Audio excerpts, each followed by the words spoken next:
হাই friends, কি খবৰ? মই আয়ুষ। আপোনালোকে চাই আছে মনপুৰ ক্ৰিয়েশ্যন।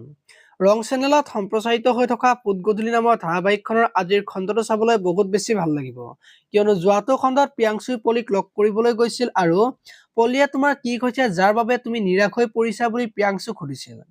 আৰু তেতিয়া প্ৰিয়াংশুই তোমাৰ ওচৰত আহিলে মই শান্তি পাওঁ, সেইকাৰণে তোমাৰ ওচৰত আহো বুলি কৈ গৰিমাৰ সকলো কথা পলিক কোৱা দেখিবলৈ পাইছিল। আজিৰ খণ্ডটোত প্ৰিয়াংশুই গৰিমাৰ কথাবিলাক ভাবি থাকিব আৰু তাই মোক কিয় বুজি নাপায়, বুজাবলৈ চেষ্টা কৰাৰ পিছতো তাই বুজি নাপায়, কিন্তু পলি তাৰ সম্পূৰ্ণ ওলোটা।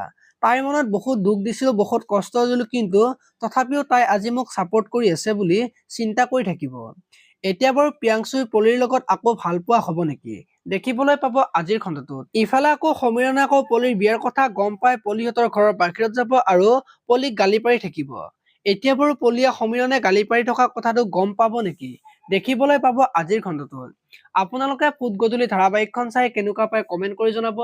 আৰু যদি আপোনালোকে এতিয়ালৈকে চেনেলটো ছাবস্ক্ৰাইব কৰা নাই, তেতিয়াহ'লে চেনেলটো ছাবস্ক্ৰাইব কৰি ভিডিঅ'টোত এটা লাইক কৰি দিব। ধন্যবাদ।